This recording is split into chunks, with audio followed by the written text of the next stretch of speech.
அன்புதான் ஒரு மனிதனுடைய வாழ்க்கையை மாற்றக்கூடியது. அன்பு தேவனிடத்தில் கொண்டு போய் சேர்க்கும். அபிஷேகத்தை காட்டிலும்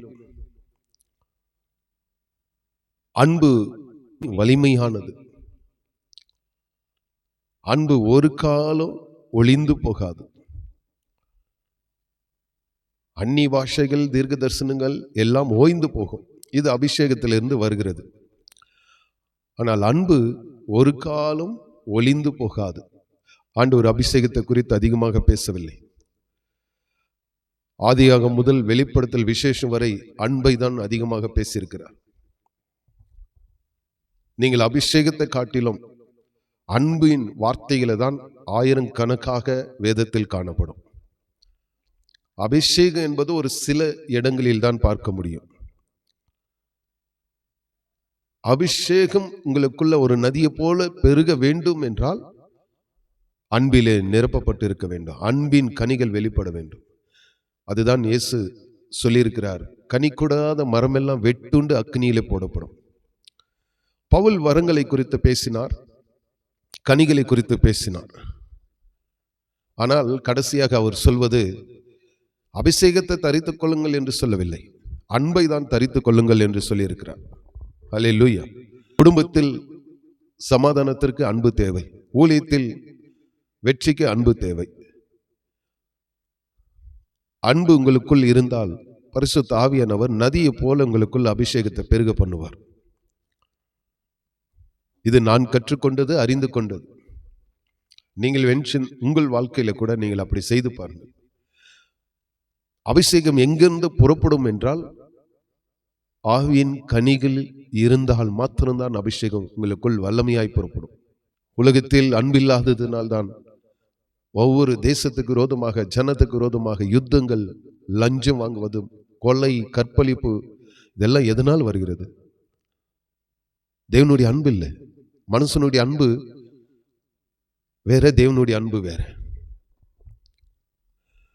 மனுஷனுடைய அன்பு கொஞ்ச நேரம்தான், ஆனால் தேவனுடைய அன்பு நிரந்தரமானது. அது ஒரு காலம் அழிந்து போவதில்லை. அல்லேலூயா. அன்பை தரித்துக் கொள்ளுங்கள். தேவன் அன்பாகவே இருக்கிறார். இயேசுவும் அன்பாகவே இருக்கிறார். வேதத்துக்கு ஆசிரியர் யார் என்றால் பரிசுத்த ஆவியானவர். அவரே தேவனுடைய அன்பை தான் வெளிப்படுத்துகிறார். ஒன்று யோவான் முழுவதும் வாசித்தால் அங்கே அன்பே தான் அதிகமாக யோவான் பேசுவார். லாசர் மீது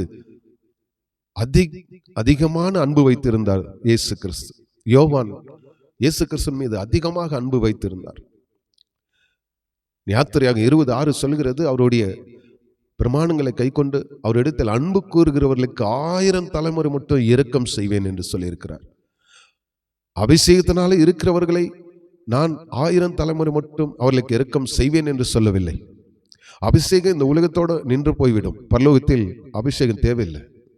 அபிஷேகம் கொடுக்கப்பட்டவரே பரலோகத்தில் இருக்கிறார். அன்புதான் அங்கு தேவை.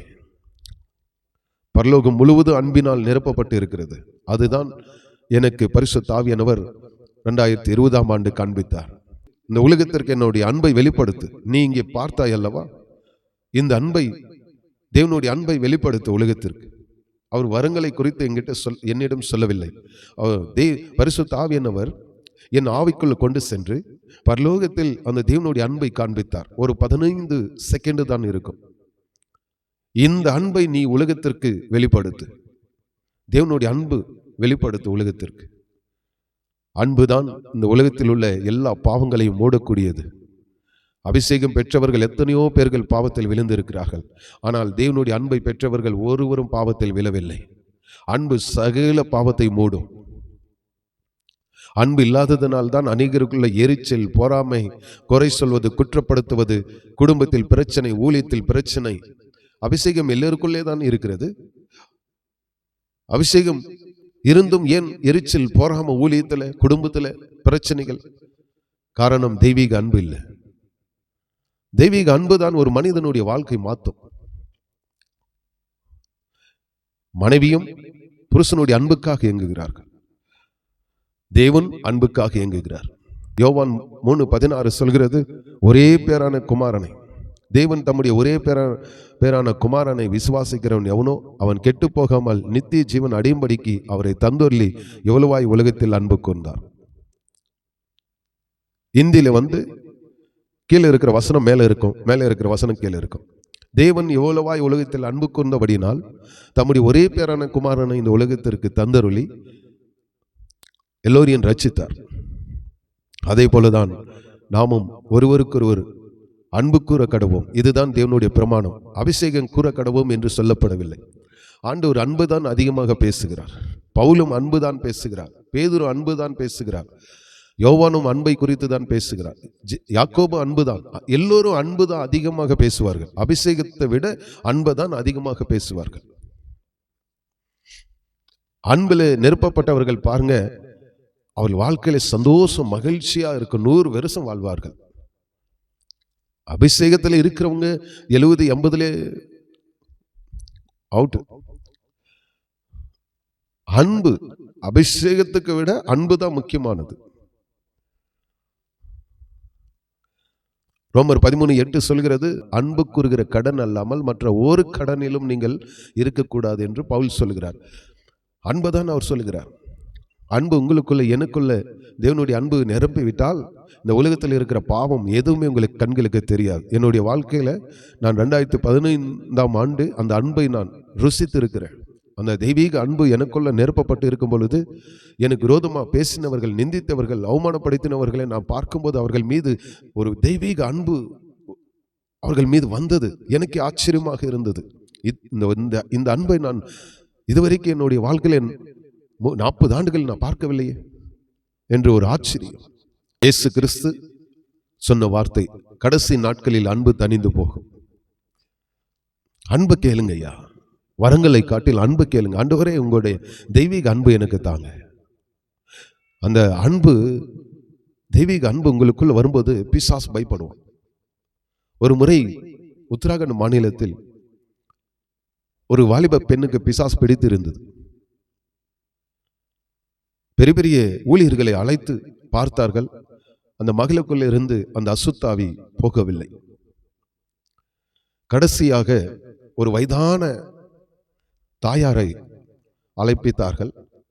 அவர்கள் பஸ் ஸ்டாண்டில் இறங்கின உடனே அந்த பெண்ணுக்குள் இருந்த அசுத்தாவி மிகுந்த சத்தமிட்டு சொன்னதாம், இப்போது நான் சென்று விடுகிறேன். அந்த பெண்ணுடைய தாய் தகப்பமார் அந்த ஆவியோடு பேசும்போது, இப்போது ஏன் நீ செல்கிறாய் என்று சொல்கிறாய் என்று கேட்டபோது, இப்போது வருகிற அந்த தாயாருக்குள்ள தேவனுடைய அன்பு காணப்படுகிறது. அந்த அன்பிற்கு முன்பாக நான் நிற்க முடியாது என்று சத்தமிட்டு அந்த பெண்ணை விட்டு போய்விட்டதாம். ஹல்லேலூயா. அதுதான் பவுல் சொல்லுகிறார், நான் அந்நிய பாஷை பேசலாம், மலைகளை பெயர்க்கத்தக்க விசுவாசம் எனக்கு இருக்கலாம், எனக்கு உண்டானது எல்லாவற்றையும் நான் அன்னதானம் பண்ணலாம், என் சரீரத்தை சுட்டெருப்புக்கு ஒப்பு கொடுக்கலாம், ஆனால் அன்பு இல்லாவிட்டால் பிரயோஜனம் ஒன்றும் இல்லை. ஹல்லேலூயா. அன்பு தாங்க முக்கியம். பிரதான ஆயுதம் அன்பு தாங்க. இந்த அன்பை நீங்க தேவனிடத்துல கேளுங்க. உங்க ஊழியம், உங்க குடும்பம் எப்படி இருக்குன்னு பாருங்க. அவ்வளவு ஒரு சந்தோஷம், மகிழ்ச்சி, சமாதானம் காணப்படும். ஹல்லேலூயா. கர்த்தர் உங்களை ஆசீர்வதித்து பெருகச் செய்வாராக, அன்பிலே நிரப்புவாராக, கனிகளினால, அன்பின் கனிகளினால் உங்களை நிரப்புவாராக. இயேசு கிறிஸ்து நாமத்தில் ஆமென்.